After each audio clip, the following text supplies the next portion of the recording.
Welcome to LPC. My name is Mayor Michelle Kafusi, and I'm the Mayor of Provo. And for the league, I am in charge of conducting these fun meetings. Just before we get started, I would like to do a me in a minute. Everyone seems to be loving this little idea I had, so come on up. Mayor Hall from Bluffdale.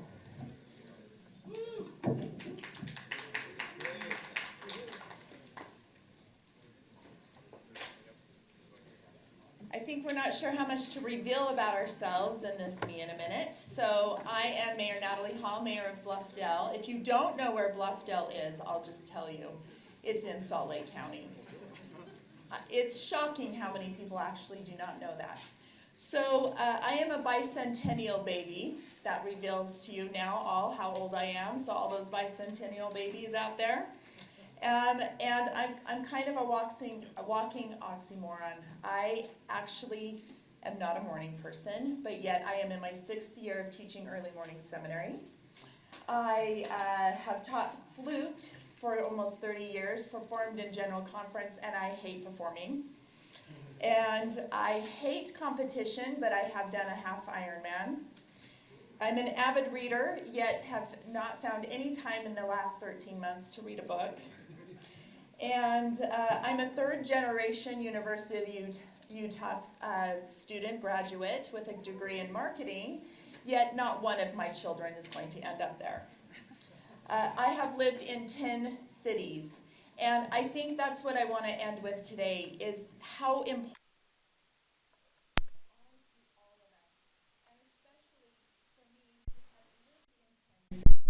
And then I was thinking, but I've gone to school and I've worked and I've traveled and I've camped and I've been, and we have a huge map of Utah in our basement, and we mark everywhere we go in the state because we love living in this state. So these are some of the cities I've lived in.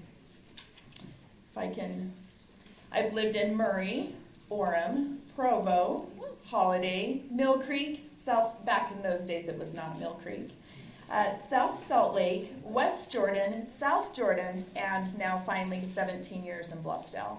And cities are really, really important in what we do locally, and all of us are working so hard to make sure that we're doing what we need to do for our local residents and business owners. So thank you for giving me this opportunity.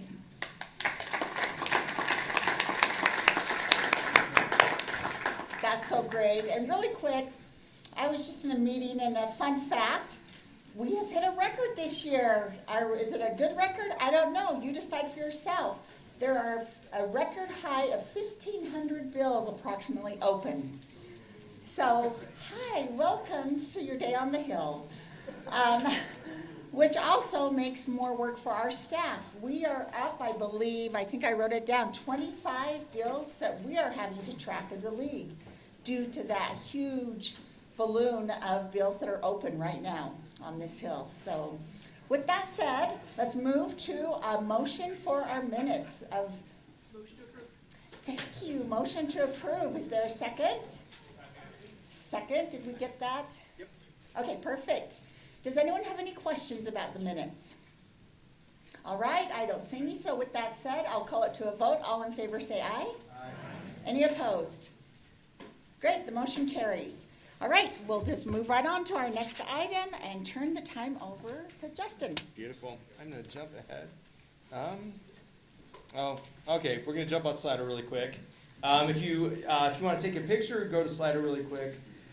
Just to get you warmed up right now, we will bring this back a bit later in our meeting. But I'm going to give you 20 seconds to jump on right now. And if you don't get on, it's okay. We'll give you another chance later. What's that? Right. All right. Give me 5 seconds.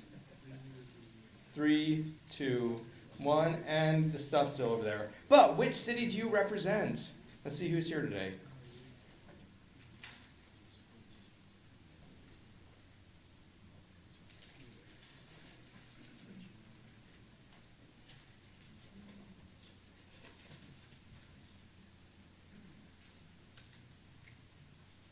I'm just making sure these are all cities. What was the land battle? I know who that was.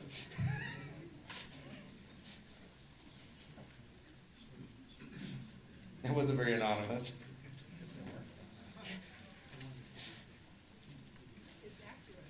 It is accurate.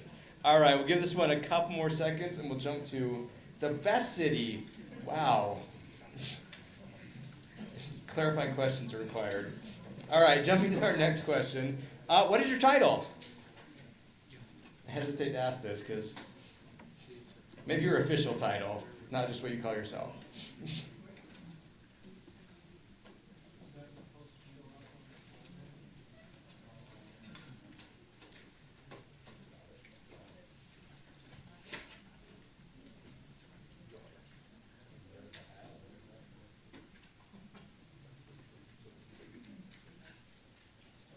All right, we'll give it a couple more seconds.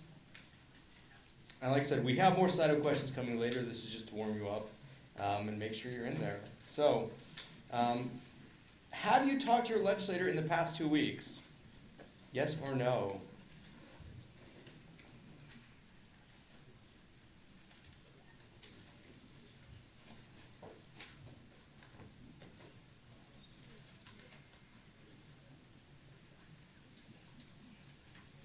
If you have not talked to your legislator in the past couple of weeks, we have plenty of things for you to talk to them about, so stay tuned.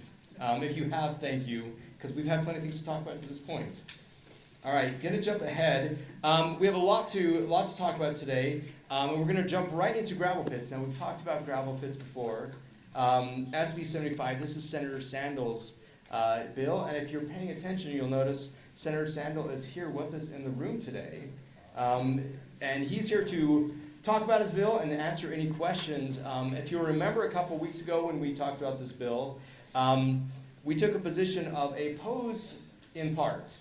So you're aware of the position, we've talked about it.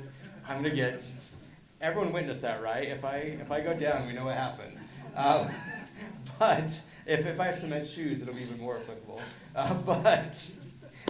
So the first part of this bill redistributes the sales tax fund for ready-made concrete to those cities and towns that have a gravel pit.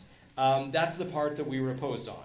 And we can talk about that while Senator Sandal's here. The second part, it fixes what we see as a bad decision coming out of the tax commission, and that keeps sales tax funds in cities and towns with weigh stations instead of it going to the call center. The tax commission came back and said the point of sale, which is where the call center is where that money should have gone, and we think it makes more sense to stay in those areas where they're weighing the concrete, the trucks, and make sure that goes there. So Senator Sandal, I'll leave it to you to make your pitch. Sorry, I love Justin. He and I are still smiling at each other. This is a gentleman's war. This is good. We've got our pistols out of the box. You know, we're good. We're being gentlemen about this. Over the past year, in fact, it was a year ago right now that began to try to work on a solution for what host cities of gravel and sand pits deal with. And if you own one of those cities or come from a county that does it, you know the problem is you see these heavy trucks hauling aggregate on your roads, past your neighborhoods, and they drop that product somewhere else in another county, a neighboring city, and all the impact it pretty much involves your place, your space, but you have no way to help compensate for that heavy use on those roads. So we begin looking at something like a severance tax. Okay, well, do we charge X amount of cents per tons? What crosses the scale out of the pit? How do we do that? All those ideas didn't seem to be very attractive based on our need for additional housing and inflation and all those kind of things. So we began to look at what had the closest nexus between that aggregate that's taken out of a host area, moved to a different area, repurposed into another product, and then sold.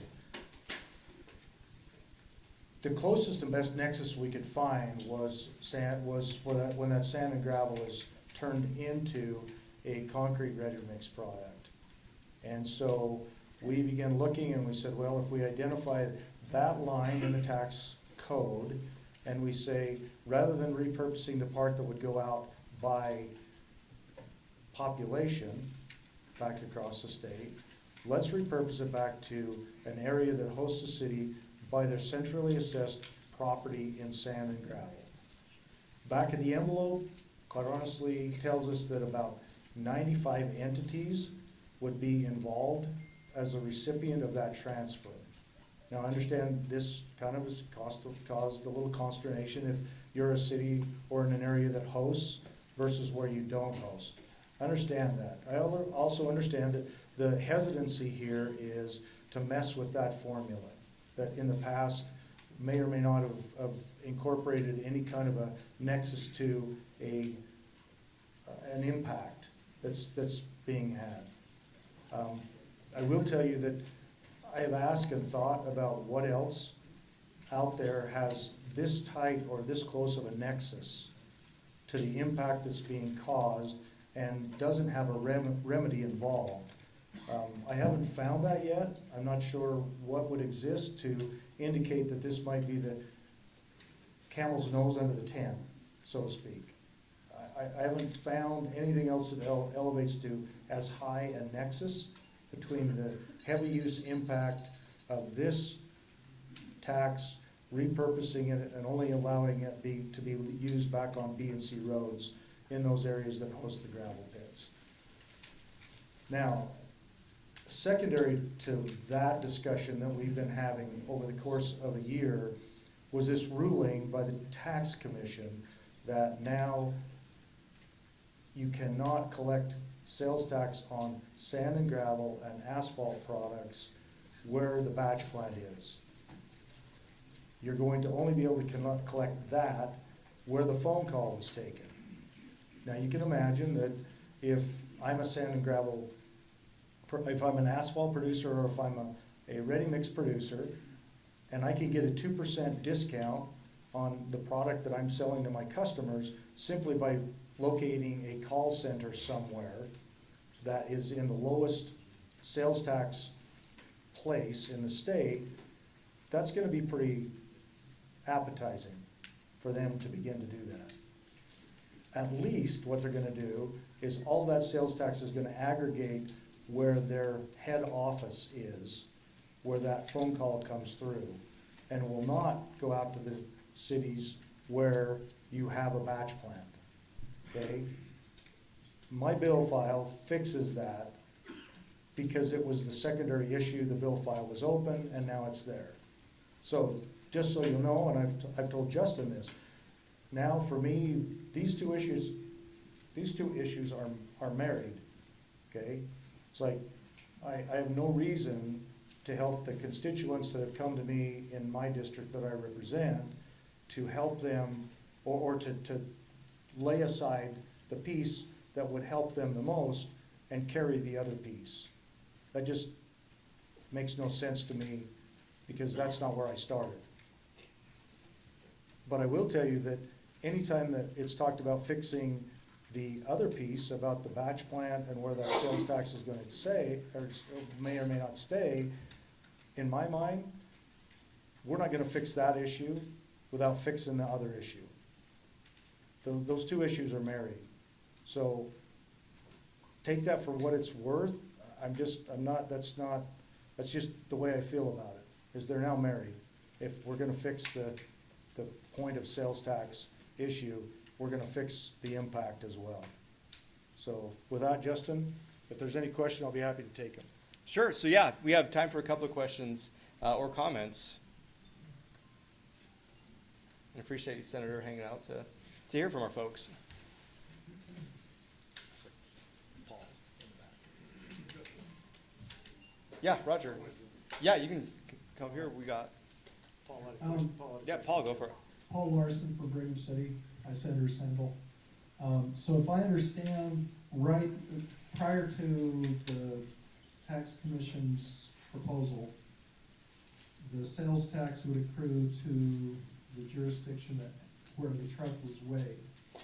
And so essentially this legislation says we're gonna continue that policy rather than go to the policy of the call center location, is that correct? That is correct. But the added restriction on this is now, so Brigham City is receiving a very small amount of sales tax currently, just because of the way that the operation works and where the trucks are weighed and where the material is sent.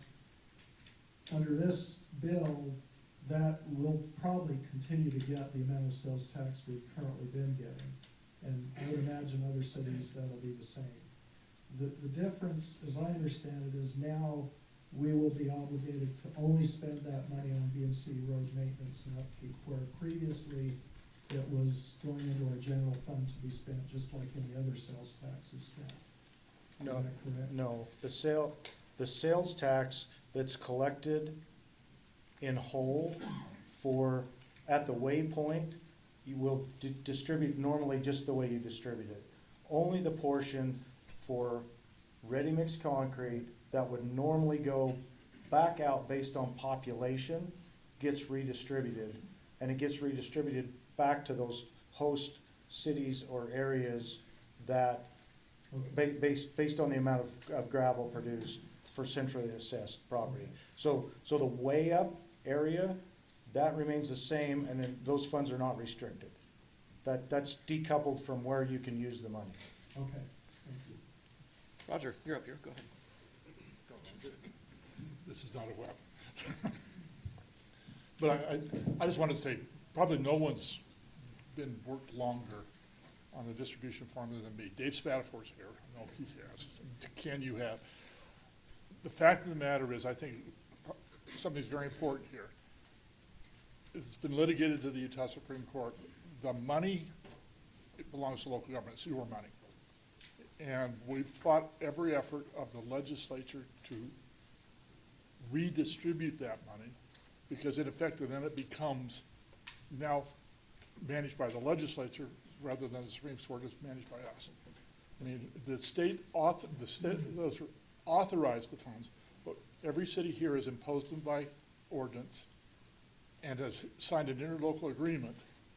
And this shifts, not a lot of money, but it does shift some of that money away from the cities that have imposed it. That is a concern.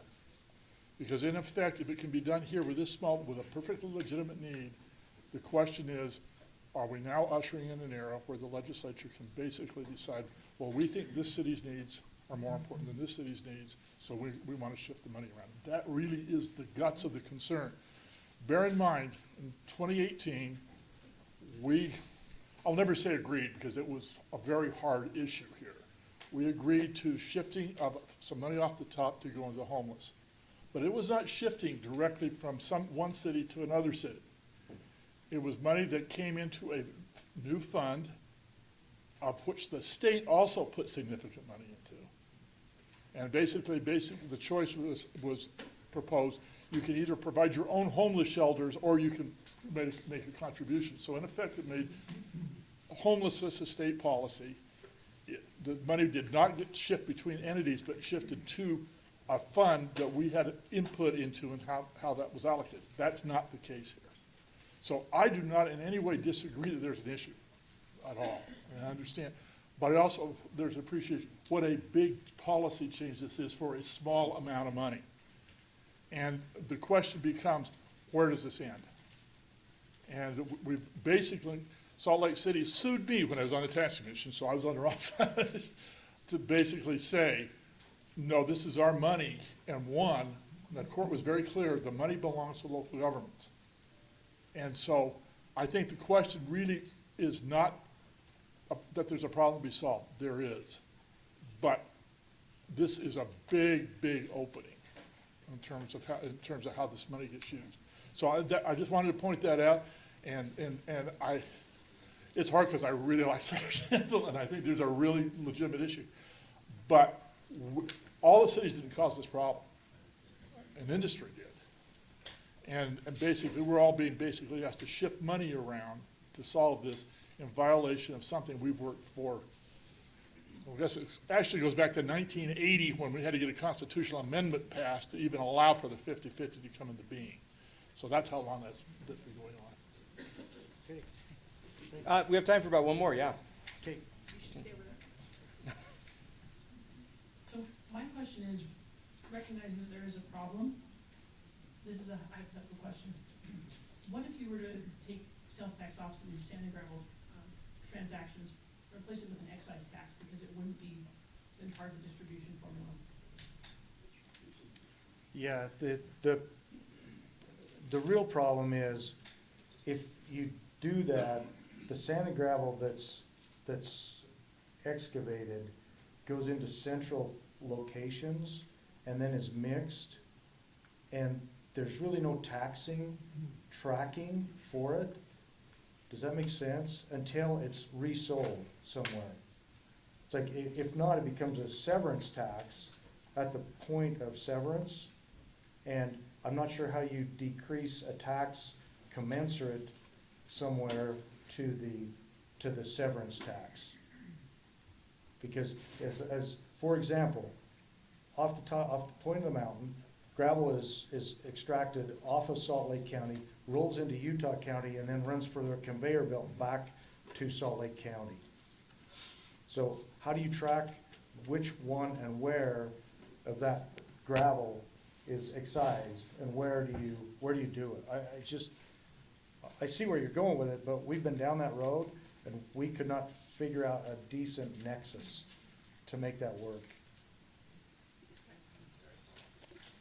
What if you were, is it back on? Yep. What if you were still capturing like at the point where the trucks are weighed, did that somehow tie to an excise distribution formula, so that you make sure that?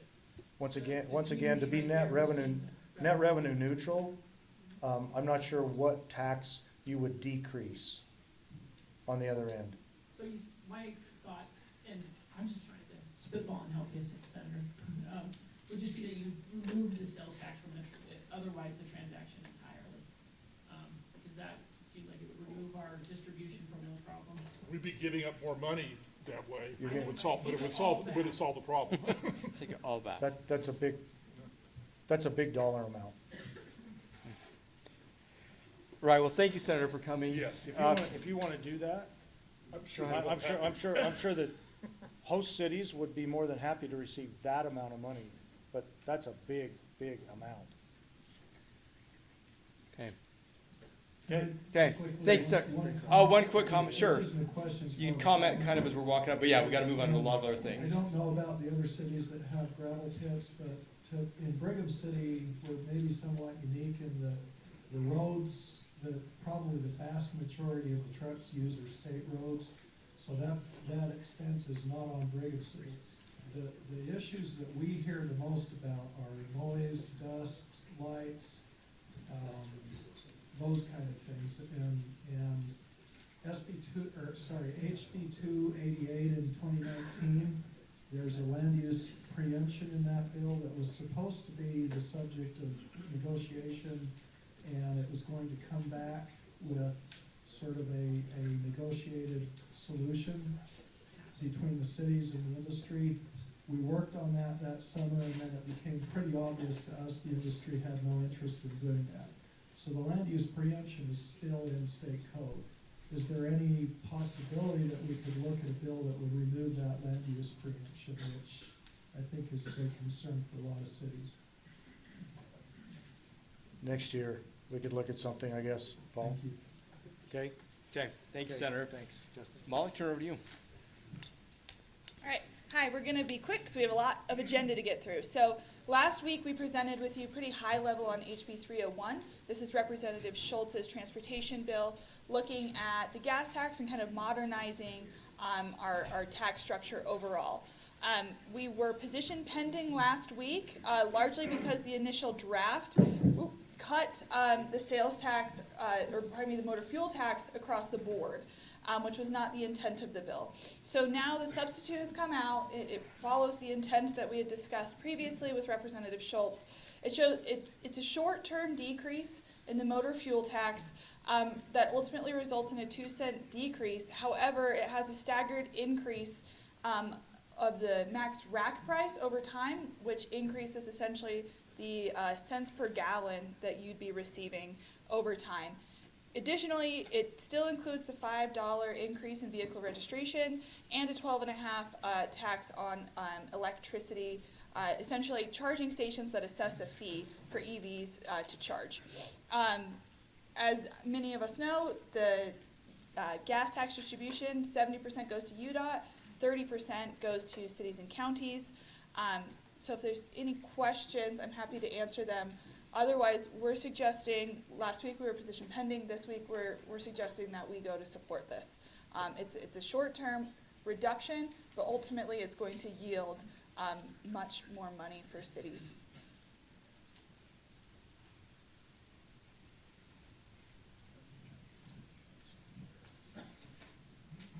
Just clarification, the $5 vehicle registration fee increase, does any of that money go to cities? Yes, so that'll go into that And same, so that falls yeah, into the distribution? Yep, then? Okay. yep, so yeah, you're gonna be capturing some of that. Great question. Anything else?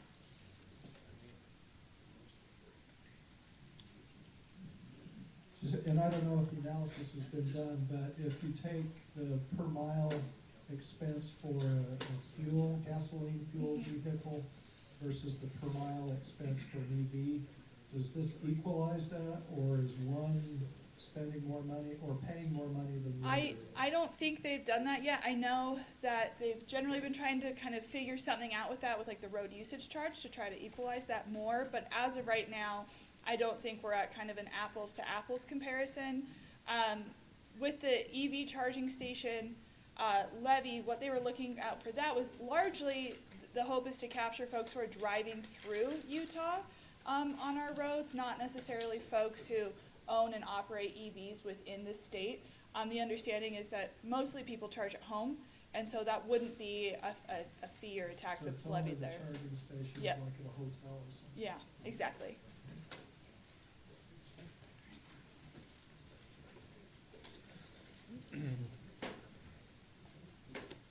Very good. Paul, I'm also going to put a pin in that, because when we get to SB 185, I have an update on the road usage charge, which is attempting to answer your question about the equity of road usage between electric vehicles and traditional vehicles. That's the next slide. First, SB 175, this is another one where last week we were position pending, and we are expecting a substitute. It's not public yet. We've seen it, but it's not public yet. So last week, the original version of the bill would create a sub-fund within the B&C that would then be set aside. Every city, town, and county would take a little haircut off of your current B&C allocation, then that would go into the rural road account. We were concerned about the precedent of sub-funds within the B&C, reallocating existing money without increasing the overall pool of money, and then recognizing that there were counties in rural Utah that had not yet imposed any sales tax transportation levies. There was a considerable concern from a lot of the urban cities that we'd imposed all these taxes at the urban area, the rural areas had not imposed these taxes, and now part of the urban money would be reallocated elsewhere. So we had some very heated meetings last week. I guess it was last week. Feels like last month, but last week. And to the credit of Senator Owens and to Senator Vickers, who've been working through this, and with other stakeholders like the Association of Counties, there's been discussion now around a potential substitute. It would still create a sub-fund, but it would not be from the B&C. So right now what's being discussed is taking the state TIF and having a sub-fund within the state TIF that is focused on rural roads. Definition of rural roads for this purpose would be the counties outside of the UTA transit area and the cities and towns therein. Okay, so the B&C would remain whole. Then the state would dedicate a portion of their transportation investment fund to create that fund. Carson, how do I move this? Or can I? It really doesn't want to move. Okay. I'll let you play it then. The other thing is actually there will be an eligibility tied to imposing one of the county transportation taxes. I believe right now it's looking like the fourth, but it could, the fourth option, which to date 20 counties have imposed that fourth option. All of the urban areas have. So again, if you are a city or town within a non-UTA county, what the substitute would mean for you is as follows. One, the B&C remains whole, so everybody would continue to get what the B&C formula would result in. Number two, your county has to impose the fourth quarter, and as a reminder, within the fourth quarter, cities and towns are guaranteed a specific dedicated amount of that revenue. So if you are Nephi City, for example, Seth, are you in the room? Not Seth Perrin's other Seth. I don't see Seth, but he's online. So if you're Nephi City, Seth Atkinson's their city manager. If you're Nephi City, B&C is held whole, so Nephi still gets that amount. Juab County has not yet imposed the fourth quarter, so Juab County would need to impose the fourth quarter. Therefore, Nephi would get a piece of that fourth quarter, and then you would have that sub-fund within the TIF that would be allocated. Right now, the discussion is just having that allocated based on weighted lane mile without population, recognizing that when you get off the Wasatch Front, you have small population numbers and very large weighted lane miles, and so that would be the focus of that sub-fund. For urban cities like a Bountiful or a Kaysville or Provo, you would remain whole in the B&C, and the rest of it would not apply to you. The B&C would remain whole. So, assuming the substitute comes out as we've been discussing, we are planning. Well, our recommendation would be to support that sub because it's not out yet. Our official position is going to stay pending, but just know that that's the direction that we've been negotiating toward on that substitute. Any questions about either of the first two transportation bills?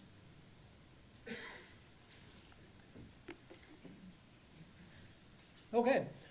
Transportation bill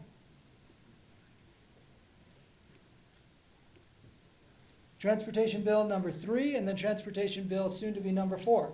SB 185. This bill was in committee last week. This bill is known as the active transportation bill. So this is the bill that will put anywhere from $55 to $100 million in the active transportation investment fund, a combination of ongoing and one-time money. The two things I want to emphasize, though, in addition to the active transportation piece, which many of your cities have already signed the petition to support, thank you to WFRC and MAG for circulating that petition to city leaders, is this provides the intent language around the State Infrastructure Bank, which we've been pushing for months through the UEOC. It also has intent language around the State Infrastructure Bank to prioritize greenfield areas and rural areas for those dollars. I'll get to the dollar amount of the State Infrastructure Bank in a different slide. Then, to me, this is actually, with all due respect to number 1 and number 2, this is actually the biggest piece for local governments, and it's number 3, and that is the road usage charge. So Paul, you asked a second ago about the equity between electric vehicles and traditional vehicles. Well, right now, electric vehicles are allowed to voluntarily participate in the road usage charge program. And if memory serves, I think we're about 4,000 vehicles that are in the road usage charge program. Anybody in the road usage charge program? Okay. Okay. Well, actually, that's probably a good percentage, like 4,000 out of however many cars on the road and one person in the room. So the road usage charge program is the long-term supplement to the motor fuel tax. And Utah is one of just 3 states in the country that has developed a road usage charge program. Ours, again, right now is voluntary, but by 2030, the road usage charge program has to be fully implemented. So right now, we are working through with UDOT and all the other stakeholders, what does that program look like? How do you take into consideration privacy, equity issues in urban Utah versus rural Utah, and other points? But the whole concept is the more you drive, having some sort of link to paying for that road usage. So right now, the reason the pilot program only applies to electric vehicles is because they're not paying for motor fuel tax. So the electric vehicles can sign up for the road usage charge program, which right now is still estimated, Paul, to be a fraction of what a normal vehicle would pay in motor fuel over the course of the year. So that was the incentive to get them to participate in the program, gather the data, and then work it out over the next few years. Why this is a big deal to us, though, is because to date, the road usage charge program's revenue only goes to the state. And we agreed to that several years ago because we wanted them to get the program up and running.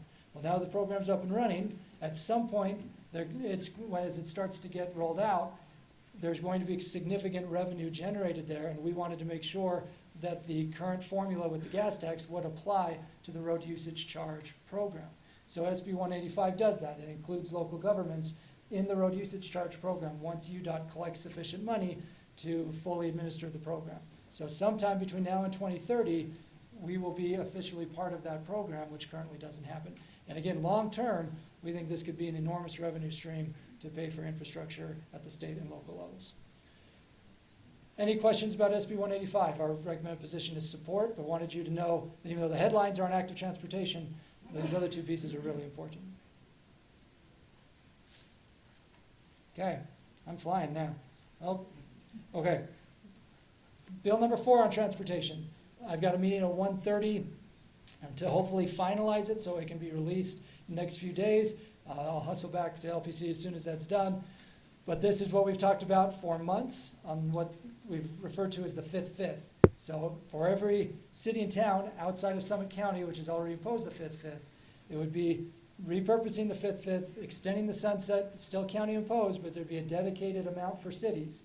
And then that dedicated amount for cities that are required to do moderate income housing plans, you would have to be compliant with moderate income housing plans to access that dedicated money. But they would move from 100% for transit to having a portion going to cities and towns. So watch for that bill. Our recommendation will be to support it, but we'll be hopefully finalizing the negotiations on that one this afternoon. Any questions in the transportation space?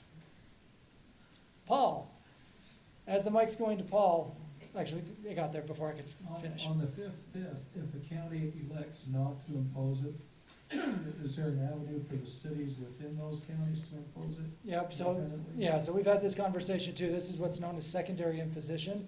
And we actually came back on the fourth quarter and added the secondary imposition in the UTA area so that cities could impose their portion of the fourth quarter. Right now, we've brought up secondary imposition. I don't think the bill sponsors want to go there this year. They prefer to extend the sunset, which right now you're looking at another 3 years, and then revisit if in a couple of years urban counties are unwilling to do it, then we revisit the secondary imposition. But yeah, we've brought that up. Andrew? Thanks. Andrew Gruber from Wasatch Front Regional Council. I just want to make an observation as Cam just ran through all of these bills, some of which are highly technical. In the aggregate, the package that Cameron just reviewed is really positive for cities. A combination of these pieces on gas tax, additional revenue sources coming in, funding for trails, thinking long-term about the revenues that you need to pay for your infrastructure.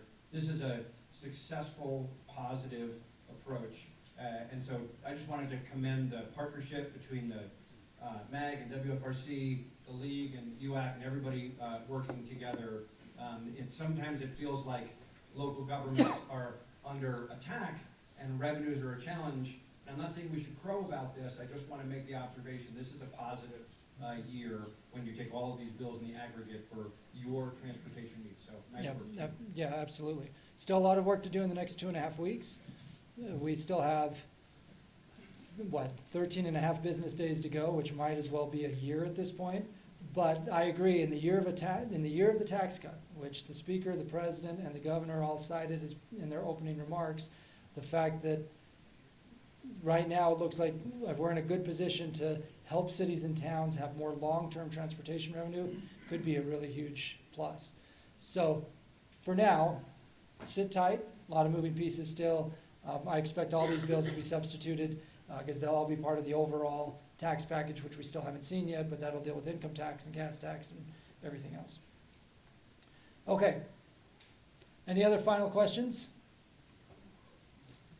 Then here's a slide I'll pull that also gets just to the sales tax piece. I was just mentioning kind of the big ticket item on tax policy. And we mentioned at the beginning of the session that there was dialogue around sales tax on food. Roger, I'll do my best Roger impression here. Back in 2006, the legislature reduced the state sales tax on food, and they removed food from the base for all of the boutique taxes, except for the local 1%. Part of the dialogue up here this year has been potentially taking to the voters another change to the income tax earmark, but in exchange for removing the state sales tax on food. It's still up in the air whether that would extend to the local portion. So right now, just in terms of gathering data, we know that the aggregate amount of sales tax on food in Utah for the local 1% is about $99 million. What we want to know is what impacts could there be on sales tax bonds that you have out if food were to be removed from your sales tax base. And the rough estimate of the sales tax base, Roger, if memory serves, like 11%, right? Okay. Before we pivot to housing, or did you have anything you wanted to add? Okay. Is there anything else on transportation funding that anybody wants to ask Molly or me about? Okay, then let me finish it this way. We've been preaching all session that the state has a surplus and we don't. And how many of you have had that conversation with legislators this session, just by a quick show of hands? So some of you.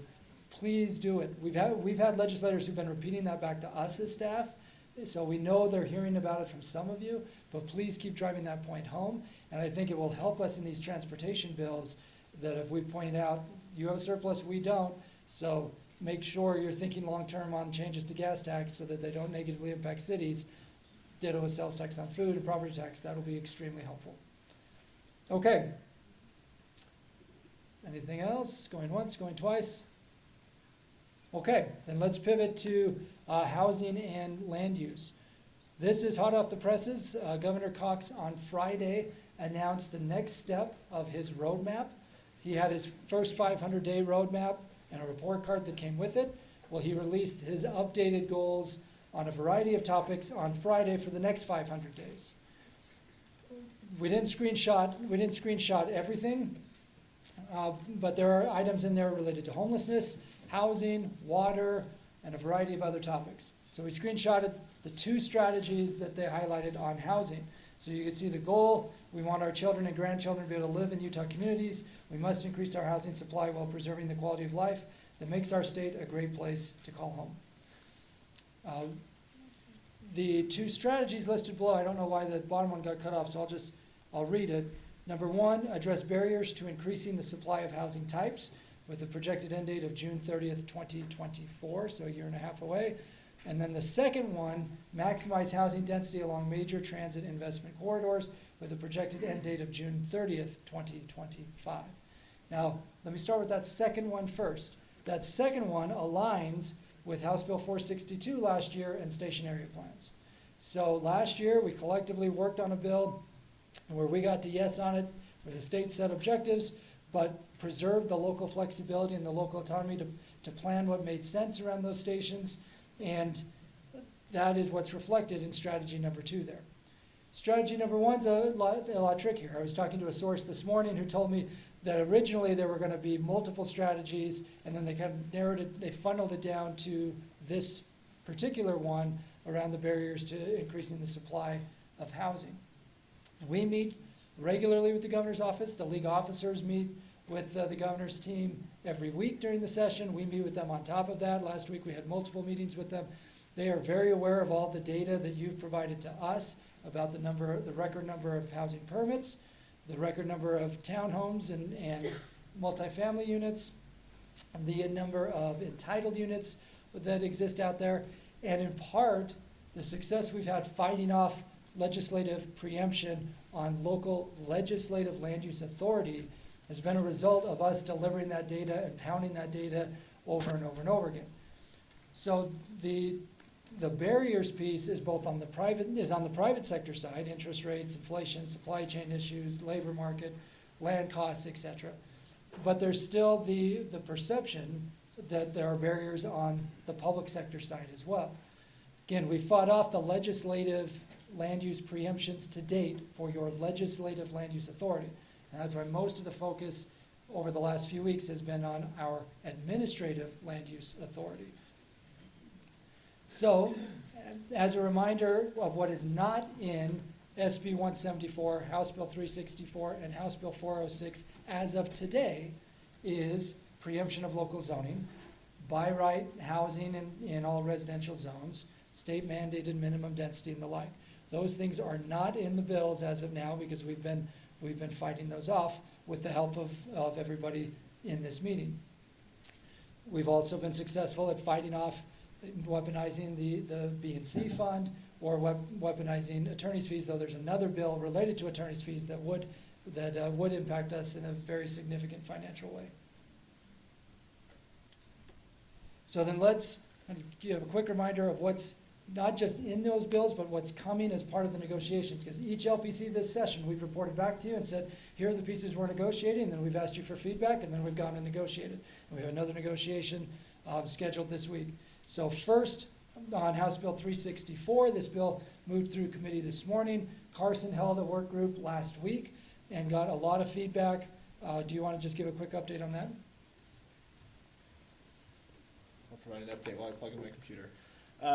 So we had probably 19 or 20 people participating from local governments, mostly planners, some of our friends from AOGs, from DWS, just trying to get everybody together who's in this space thinking along the same lines to make sure that the Modern Income Housing Plan submittal process is cleaner for ongoing years.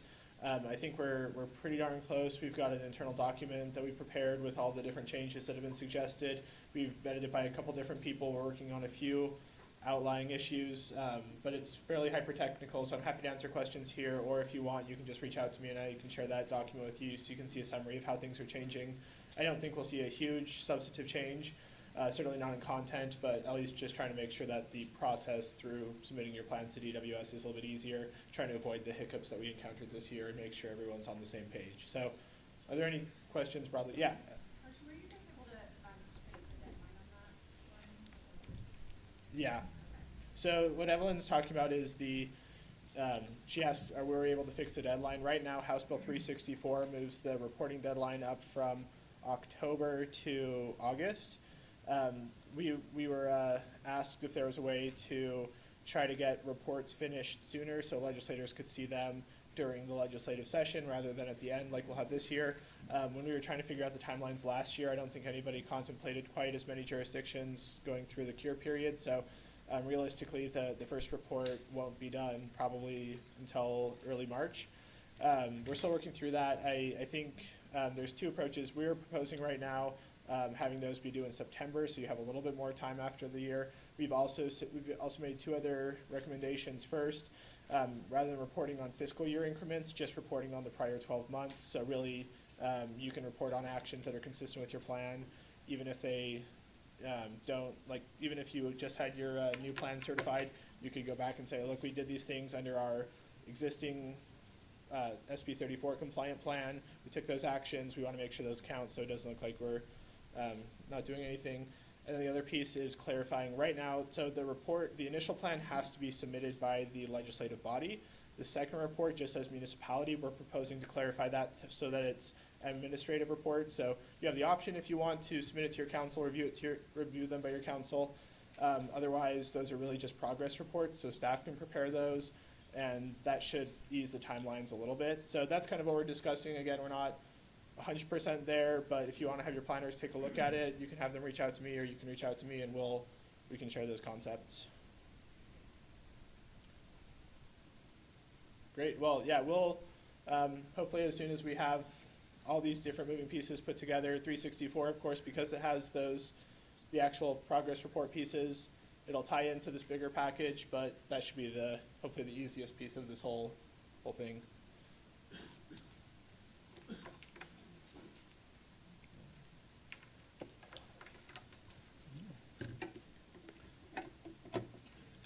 House Bill 364 moved out of committee this morning.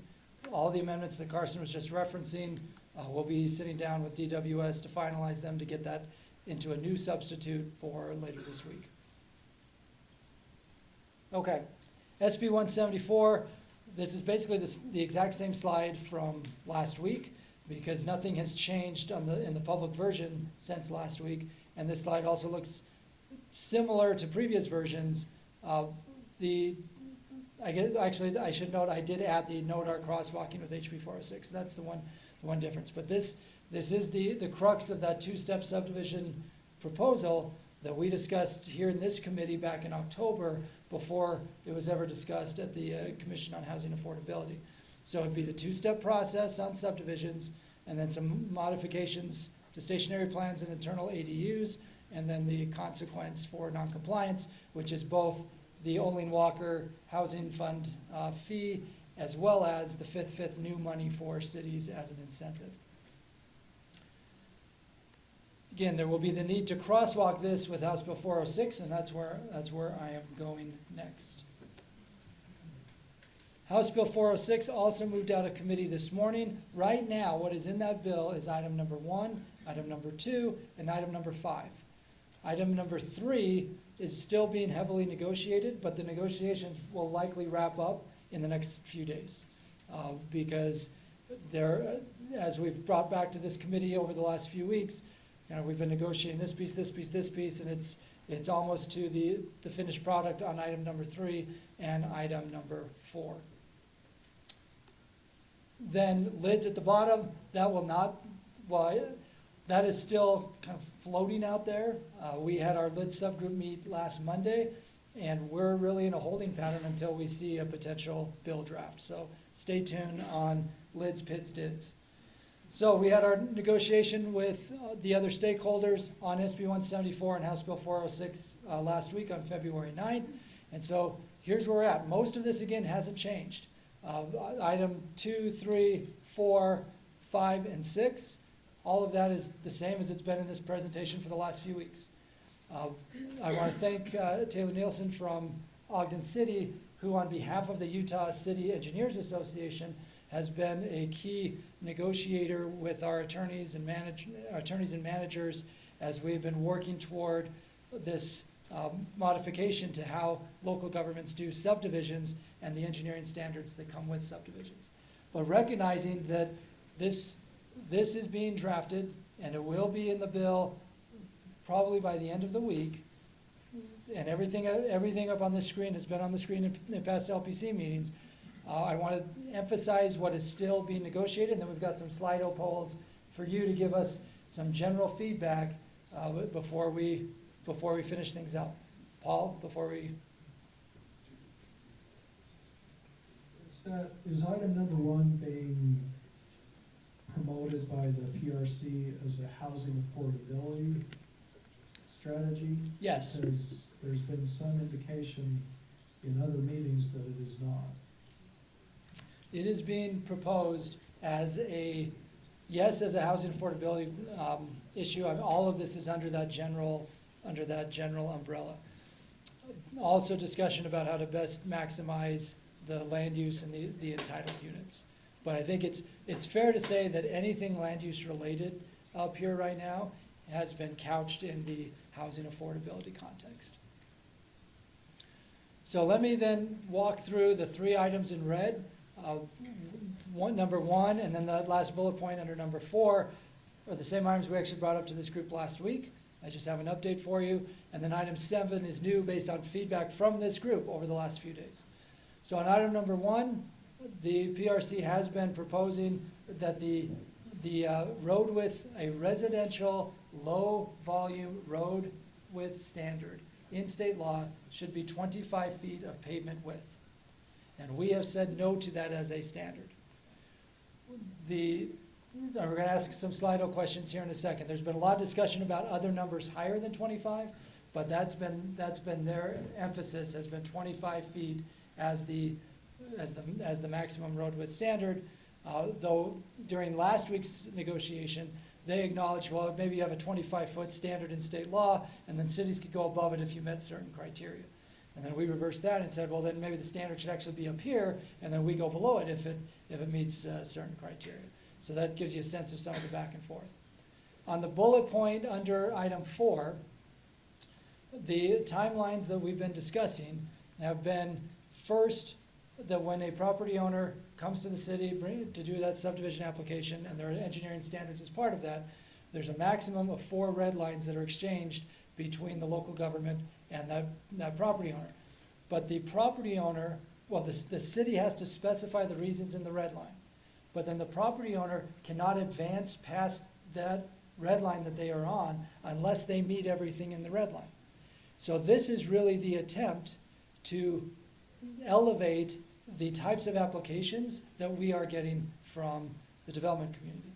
Because how many of your cities, this is not a Slido question, but how many of your cities have had to deal with incomplete applications or applications that essentially put the engineering burden on you to solve their problem, right?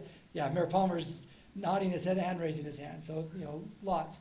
So part of the intent here is to force the development community to improve the engineering plans that they're bringing as part of the subdivision proposal, because otherwise they'll be stuck on the initial red line until they address everything. So if they bring something in, and you redline it, they're stuck until they actually demonstrate compliance with all those things. Then that exchange can go back and forth 4 times. Let me pause there to see if there are any questions about that underlying intent. Mayor Silvestrini.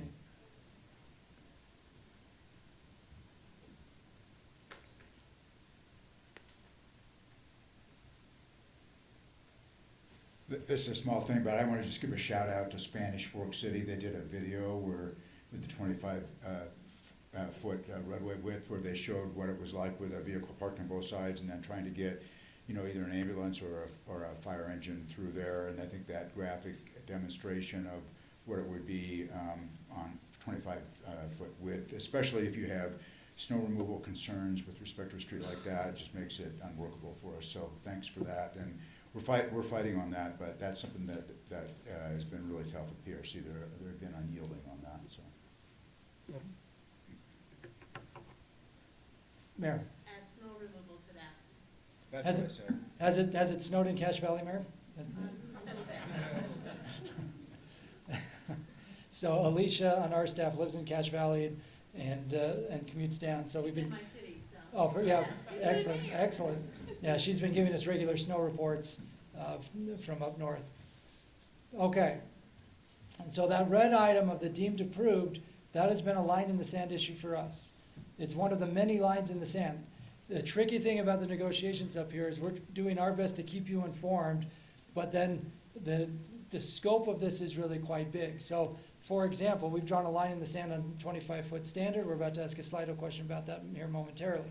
We've drawn a line in the sand around not having an automatic deemed approved in code. The response then comes back on the deemed approved side of what happens after 4 red lines if the local government is non-responsive.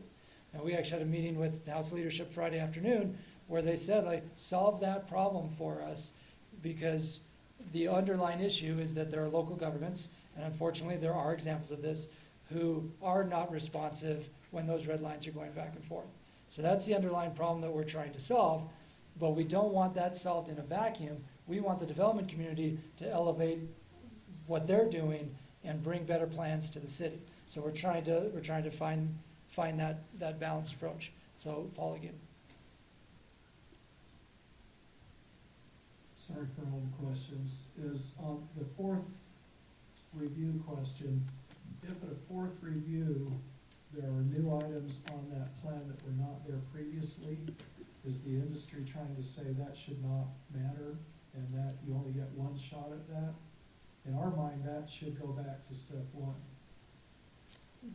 Yep, so for those on camera, Sean just gave a thumbs up. Yeah, the idea is if it's a brand new plan, then they can't run out the clock by bringing that brand new plan and not have it be reviewed. Anything else you want to add, or just is the thumbs up good? Okay. Question online from Carson. Thank you. So there's a few comments online that say 20 days will be difficult for small communities, and there's one asking whether that's business or calendar days. Business days. So first, it's business days, and second, this will be tough not just for small communities, but for everybody. And that's one thing that we really need to emphasize here. The dialogue around subdivisions and standards is going to be a heavy lift for local governments. And ultimately, when we've been negotiating over these past few months, we drew a hard line in the sand around state preemption, around legislative land use authority. So all of you who are elected officials and you're planning and zoning your community, We told them we're not going to be negotiating over state preemption we're not going to negotiate over state preemption of our elected officials' legislative land use authority at the city level, okay? Well, a lot of the ideas, and I had the slide earlier saying here's what's not in the bill, because a lot of their ideas started there. I mean, as recently as even just at the beginning of the session, a lot of those ideas were still out there of having that sort of state preemption, and we said absolutely not. And we still need to be prepared to push back if a bill, if these bills get substituted to say we're going to preempt city legislative land use authority.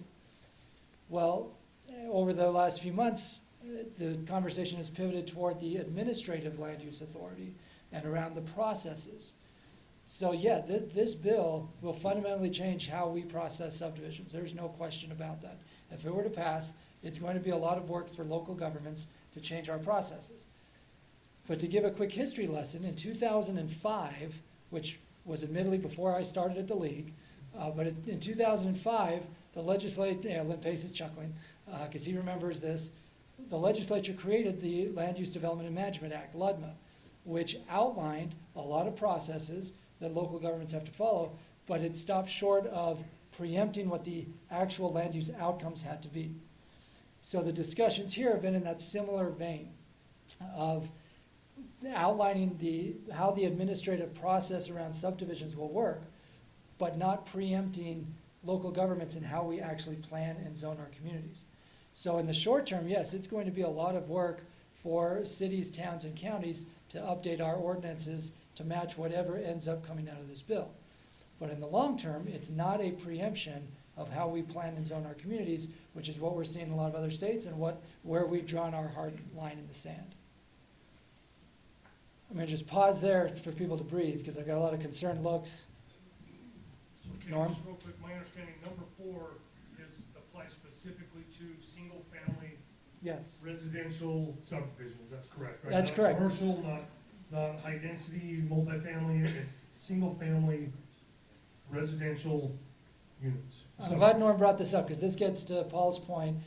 This is targeted at single-family and townhomes. Go ahead. Yeah, right. Single-family townhomes, because that's the housing nexus, is that the subdivisions process focused on those types of housing units.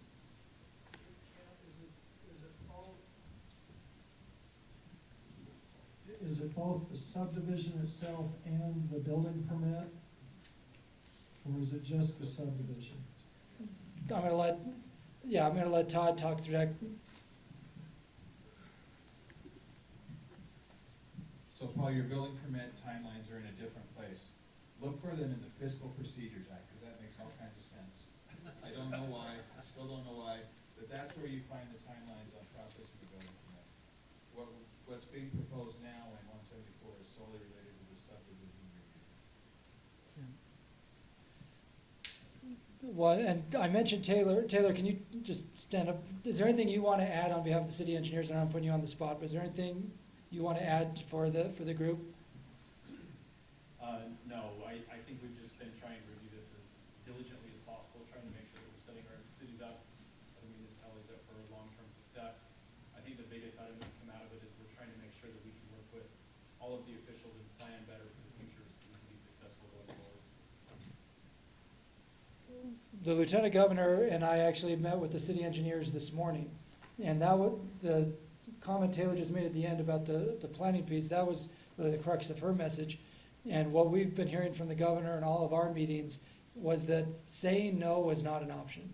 Us simply coming up here and saying no to everything in the housing space was not an option. We heard that from legislators, we heard that from leadership, we heard that from the governor's office. But then they were also very responsive to our data. They were responsive to hearing from their city leaders around, we're elected officials too. We need to be able to exercise the authority we've been elected to exercise, and the amount of units that are entitled and kind of how we're planning for growth. And that's how this pivot has occurred to the administrative piece as opposed to the legislative piece. So item number 7 gets to the point that somebody made online about the impact on smaller communities, because ultimately when this bill comes together here in the next few days, it is going to be a heavy lift for all local governments to update ordinances to match the process. Again, not necessarily the outcomes. You can still plan your communities as you see fit and as your residents expect, but for the process around subdivisions. And that's where we need some Slido responses from you here for the next couple of moments. Number one, this gets to the line in the sand. Basically, we're checking in on the line in the sand because sands shift up here, and so we want to make sure that when we say line in the sand, you agree. So the first, should the state set a road width standard for a low traffic residential road section at 25 feet? And we're just talking about pavement width. That does not include curb and gutter. So that would be the state standard at 25 feet. We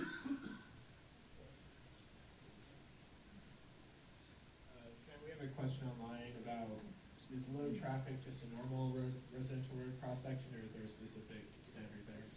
An excellent question. Taylor and I were having this discussion about an hour and a half ago, no, maybe 2 hours ago now, about the definition of that. And I'd say right now we're trying to define it so that everybody understands what that low traffic is, and it's based on engineering standards.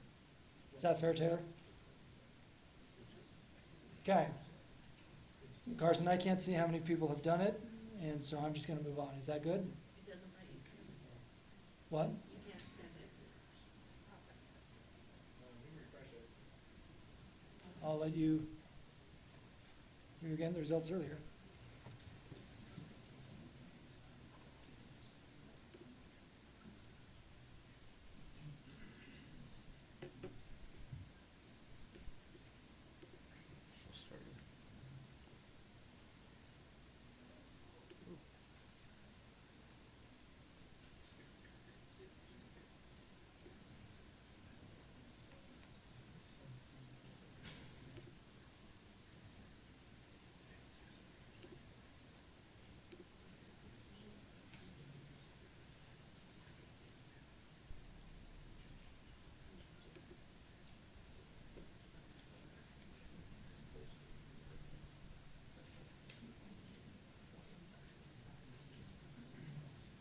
Okay.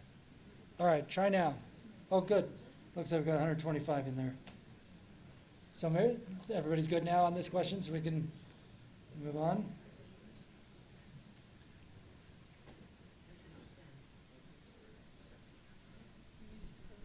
Okay. All right, next. This is us trying to gather some data for purposes of the negotiations this week, because decisions are going to get made here. Does your city currently have a residential road width standard? So this is your basic standard of your city of 32 feet of pavement width or more. So 32, 34, 36 as your base standard in your city.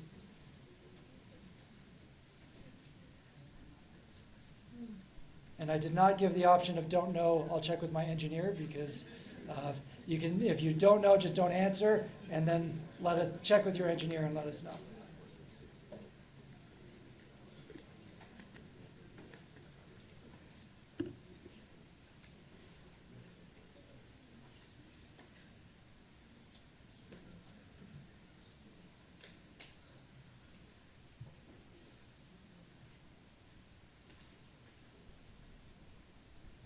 Okay, I'll give you about 10 more seconds, then we'll move on to the next Slido questions. Okay, let's move on to the next one. Does your city allow a pavement width standard for residential road width of between 25 to 31 feet? And you'll see we've tried to nuance the outcome here. Either main standard, yes, but only when certain criteria exists, or no.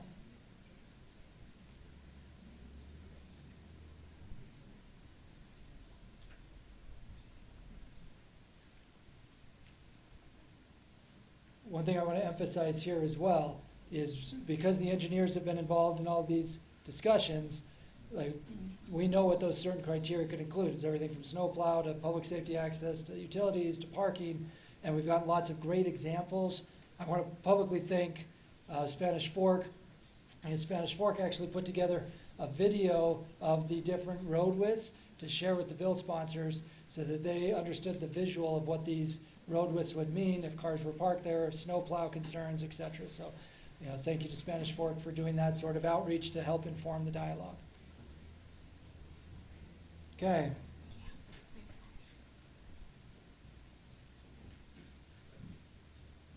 Hello, David Peterson from Farmington.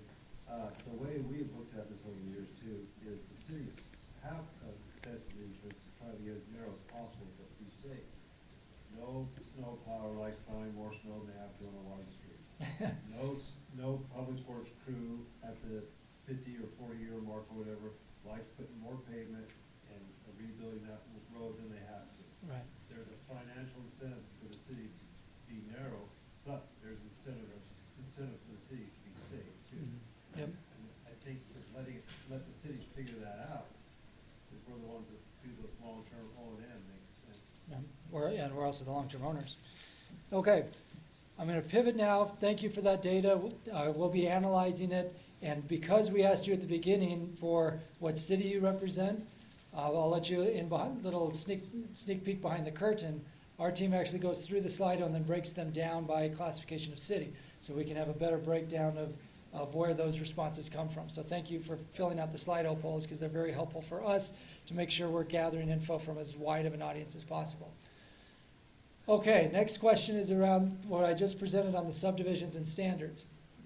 Based on what we presented, so not just what's currently drafted in the bills, but what we presented around the 4 red lines, the time frames, the 2-step subdivision review, how long do you estimate that your city will need to bring your processes in compliance with the potential state code? 4 to 8 months, 9 to 12 months, more than 12 months, or hard to say because of insufficient staff at our city and town. As we've heard from a lot of our smaller communities off the Wasatch Front who are concerned from a bandwidth perspective, and they actually had a lot of the challenges from when Ludma was first built in 2005 as well.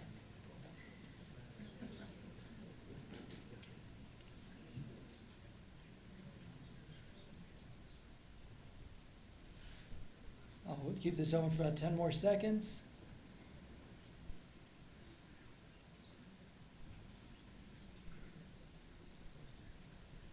Okay, next. Some of the dialogue we've had, I just mentioned rural Utah, but some of the dialogue that we've been having up here has been to recognize that the state has already distinguished between cities that have to do moderate income housing plans and cities that don't. And that distinction is at 5,000 in population. And there's a long history of that I won't go into, but the state has distinguished between those two types of communities. So I want to ask the question, what do you think about the subdivision standard requirements only applying to those cities that do MIHP plans, so 5,000 in population and above? Either yes, it should only apply there, no, it should still apply to them, but have a greater delayed implementation date for those communities, or no, everyone should have to operate on the same time frame.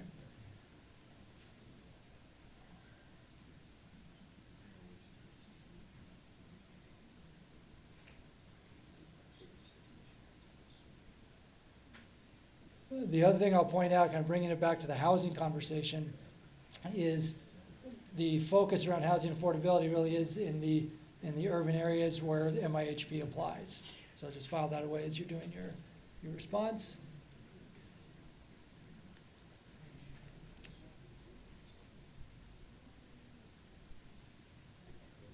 Okay, then this is an issue that is, we talked about it actually after an LPC meeting 2 weeks ago. We had a small group.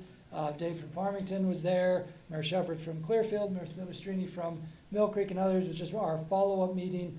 And this was the concept we were discussing that's currently being debated up here. So how do you feel about the final site plan approval within a station area plan? So just the cities that have fixed transit. Lynn, can I finish reading the question? Or conducted by staff so long as it's consistent with the approved station area plan, zoning, and other relevant local ordinances. It's a question here, and I don't know if this relates to the bill or not, but there's a provision in the bill that said administrative approval of subdivisions cannot include final approval by the planning commission. So is your question referring to a staff member rather than an administrative body? That's my question. So right now, this was actually just focused on not being the council. Okay. Okay, does that work? The plan, That's sufficient. because, but yes, the parallel would be with subdivision. So basically, wherever we end up on subdivisions, whether it's staff or planning commission, or just staff, wherever that final step ends up, it would be consistent for the final approval of stationary plans. The idea here, similar on the subdivisions piece, I guess let me explain the policy rationale. The thought here is, if you get to the very end of the process, and all the planning has occurred, and everything's consistent with the planning, at the end of the day, that really should be a yes or no question. Either you comply or you don't. And if it's a yes or no question, should elected officials do that yes or no question, or should that be handled administratively? And so that really is the crux on the subdivisions piece, is that final step is a yes/no question, and it puts elected officials in a really difficult spot when residents show up and they're mad about something that should be a yes or no question. So it's the same concept within the stationary plans. Okay. So let me summarize where we're at as of this moment in the housing package. There's the financial piece, and I got to leave to go negotiate the fifth bill, but Molly's going to give you an update on appropriations, because we had some really good success last week on getting some of our requests prioritized. So there'll be financial pieces, the focus on administrative land use. Just don't let me start without me. No unsupervised swimming here, right, without cities in the room. The focus on administrative land use, some clarifications to pass bills, and then the land use task force piece. But you'll see, as of now, no preemption of the city legislative land use authority. So that's the current package that's still being negotiated. Any final questions before I make one more ask of this group?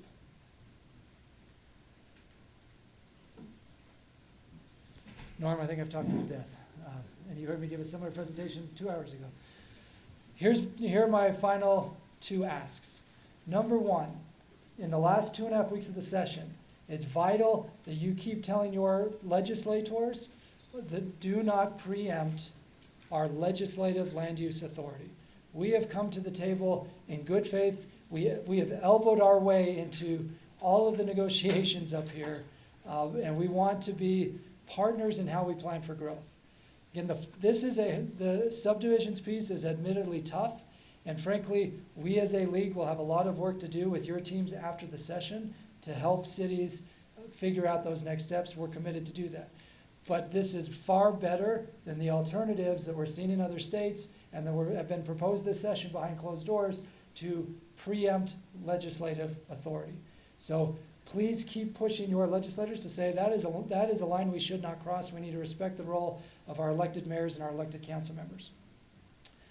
Make sure they also know, we are working to get to a place that's workable in the administrative land use side. My second ask in this space is, you just gave us some great Slido results on the road width piece. We're going to have a quick powwow right after this meeting in our favorite post-LPC corner to talk through the last steps on the road width discussions. So if you're interested in sticking around for that, that's going to be more nitty-gritty than what I've presented here, which I was told to stay high level. I don't think I did that. Sorry about that. But we'll be doing that in the back corner. So if you want to join, Todd will be starting it because I've got to run to that other meeting, and then I'll hustle back. Thank you for your involvement in the league. Thank you for taking time to be here at LPC. Any other final questions for me before I run to that meeting? And I'll be back in a few minutes. What's your take on the Super Bowl, Cam? I thought Britton Covey was going to be the star of the show, and then the Eagles gave up that 65-yard punt return, which was a bummer. That show. I have little kids, so I actually turned it off for the halftime show. Well, you never know.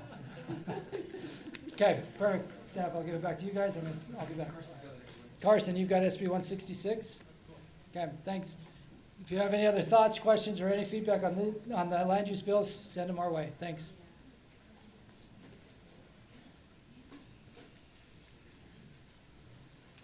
All right, Senate Bill 166, Education Entity Amendments. This was actually the first time that I have spoken in an education committee in my time here, so that was exciting. A little bit of background. Some of you have probably already read this bill. Some of you, it might be new. This bill as it's written, so the intent behind this bill is to apply the existing charter school land use status, the permitted use status to homeschool, or like cooperative homeschools, and some small nonprofit private schools, or sorry, even just private schools in general. That's the intent. Right now, there's a number of provisions in Title 17 in the county code that that make those changes, so it just extends permitted use status to all zones. There are a few other things in this bill that we might be concerned about, but Senator Fillmore's intent was to make it easier for these types of operations to open up and be legal and have licenses, but not to make everything wide open to neighborhood impacts. And so that's the line he's trying to walk, and we're trying to figure out where we fit into this mix. We've not taken a position on this bill yet because it doesn't apply to municipalities as of this moment. I know that there's going to be a substitute at some point that's going to extend this to Title 10. What we've heard, we've kind of heard some feedback initially that our primary concerns are clarifying that local governments may still require business licenses, address parking, hours of operation, noise, and some of those general neighborhood nuisances, kind of like a preschool. And then the fire officials have been working with Senator Fillmore and some of the stakeholders to try to address the building occupancy and code compliance, because that's a little bit tricky. If there's any questions, I'll direct you to Ted, because I'm not sure I understand building code well enough to articulate. Yeah. So I'm running to a meeting right now to address that. I don't need that microphone. Oh, it's for the online people. No. Okay, I'm running to a meeting right now to address that issue with the fire code, and I'll get Carson the information. They have written some language to address this, but they wanted us to look at it before they put it in the bill. So that's where I'm headed now. Thanks, Ted.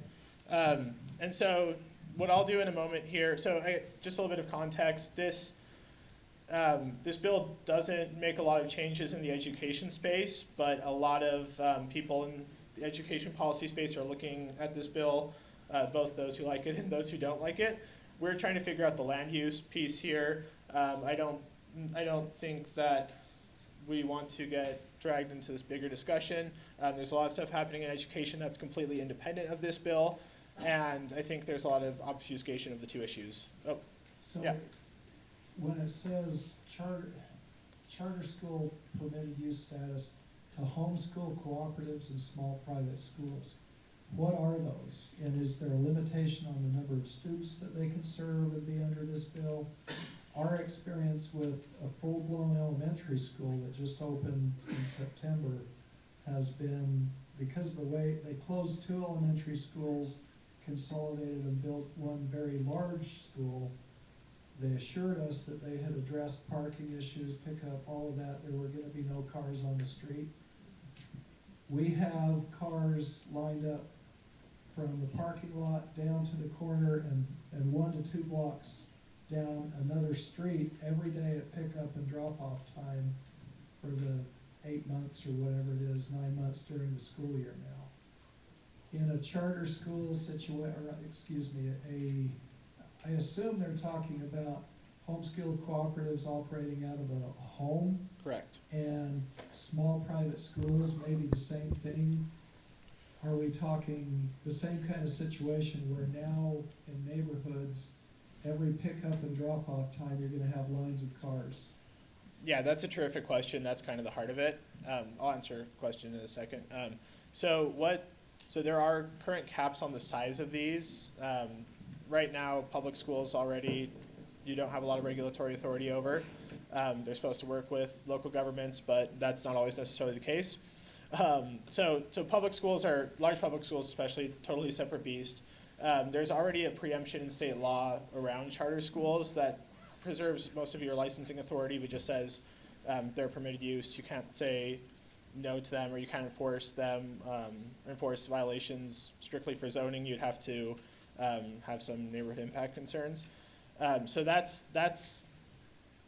current, the status quo. What this is trying to do is say, yeah, for a small homeschool, and there's kind of 2 standards right now. They set a higher cap for the number of students that you can have participating in these schools to qualify for this status. But then there's a separate cap which defers to building code for occupancy. And that's what Ted referenced, where they're trying to work through, like, practically what does this mean? Like, you're not gonna have are you gonna have 25 students in a home? And the fire chiefs have a lot of concerns about that. They're trying to, I think all the stakeholders are trying to work to address that. So practically, if you have a homeschool, you won't be having any separate impacts from what you might have if that were to be a preschool or some other kind of use. Does that answer your question, Paul? So that's kind of the scale. It's called micro schools. They're intended to be smaller and not having the same impacts, but the feedback I've heard so far is that it's really critical to make sure we have some regulatory tools to mitigate neighborhood impacts, because there may not be none. Yeah. Carson, so we spent an hour in committee on affordable housing, housing stock. We've talked about that at least a half an hour today in this meeting. With the passage of the voucher bill, you're going to see a lot more of these small schools probably come. I see, the problem I see is that this is going to put more pressure on the housing stock. You're going to see more people converting homes into schools, unless they're going to live in the home and have a school too. I mean, to me, it seems like it's counterintuitive to what we're trying to accomplish on the housing side. And I don't know where it is. And you're going to see a lot more of these now with the voucher, because 8,000 a kid, you can get 10 kids in a house. I don't know. I mean, I just see this creating some real issues and further removing housing stock from our market. Yeah, that's an excellent question. I think I don't know if this makes actually the problem. I would hazard a guess that most of the homeschools specifically would be occupied during normal home hours. Like, I don't know that they'd be necessarily taken out of the housing stock, but that's certainly a consideration. We've tried to make some similar arguments with short-term rentals, and there's not been a lot of reception to that argument. But yeah, that's a fair point. So in a second, and feel free to reach out to me if you have additional questions. In a second, I'm going to have a Slido poll. Again, we're not proposing taking a position because there's not language that directly impacts municipalities right now, but we want to know exactly where, approximately where the membership is on this issue, so we can try to navigate it as it goes forward. So I'm going to open up a Slido poll. So again, just presuming that we can adequately address those concerns and adequately address the fire safety occupancy standards, how do you feel about this proposal?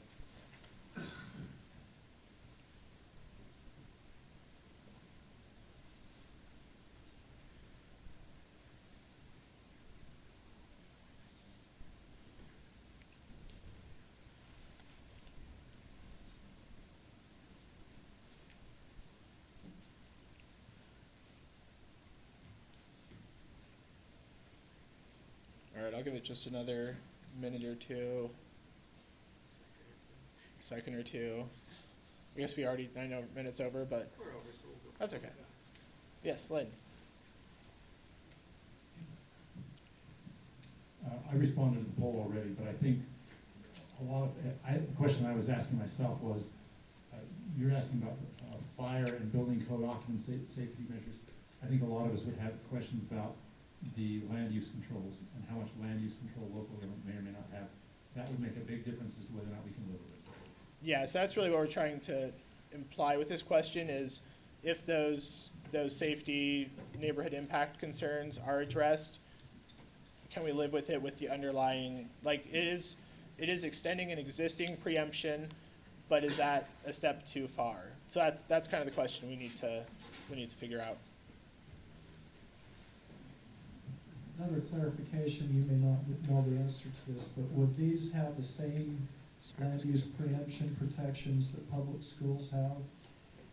No, so if you look at, there's a weird section in both Title 17 and Title 10, and I'm blanking on it off the top of my head, and I can send it to you later, Paul, but when they added the charter school preemption was before my time, but when they added that, charter schools don't have all the same protections as public schools do. Public schools pretty much operate as their own, like the state land use authority, they can do what they want. That's not the case with charter schools. Like really, they get permitted use status. There's some specific things local governments can't regulate, but generally you retain all the restrictions you'd be able to apply to a normal business. All right, well thanks for your feedback. Let me know if you have any additional thoughts. All right, we're gonna do the rest of the meeting in about 45 seconds. Local district property tax amendment, this is Karen Peterson's bill that says appointees to a local district will come back and report to the legislative body on bonds and what that would do to the tax rate. We're waiting for a sub on this one. I've been watching all meeting. We don't have one. We're over time, so we're not gonna talk about a bill that's about to be sub significantly. So watch for this one. HB 294, governmental entity budget transparency. We don't like this bill. We haven't ever liked this bill. We're not going to like this bill going into the Senate. So stay tuned for calls to action on this one. We need help. We weren't able to get it in the House, but we're going to work on this one in the Senate. Appropriations request. Molly, can we do this in like 10 seconds? Sure can. There's a lot of money. We're asking for some of it. It's prioritized, as you can see here. If it's high or has a number, we show you the number.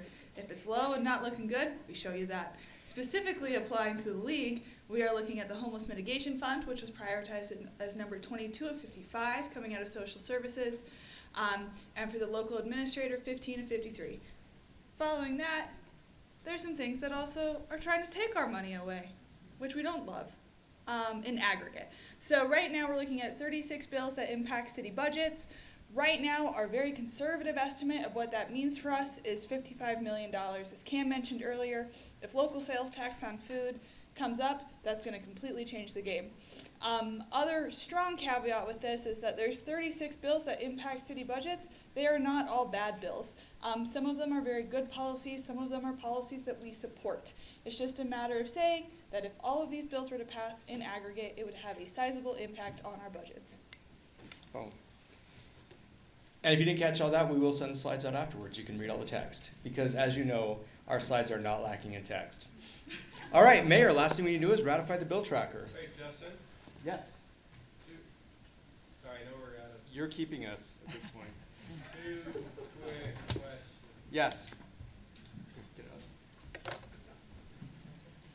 Just a note on Mike Peterson's HB 196 eminent domain revisions, that has now made it out of rules and has gone to a not very friendly government ops committee.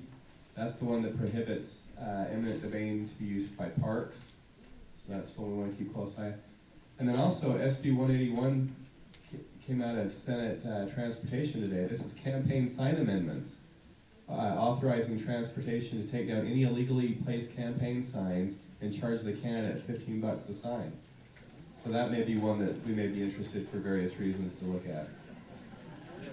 That's no problem. Okay. I'm not saying it's a bad thing. All right, I need a motion to ratify the staff's recommendations for legislative positions. Does anyone want to make that motion? So moved. Okay, I need a second. Perfect. Any questions or concerns? Okay, all in favor say aye. Any opposed? Okay, the motion carries and the meeting is over. Thank you, everybody. Thank you, Mayor.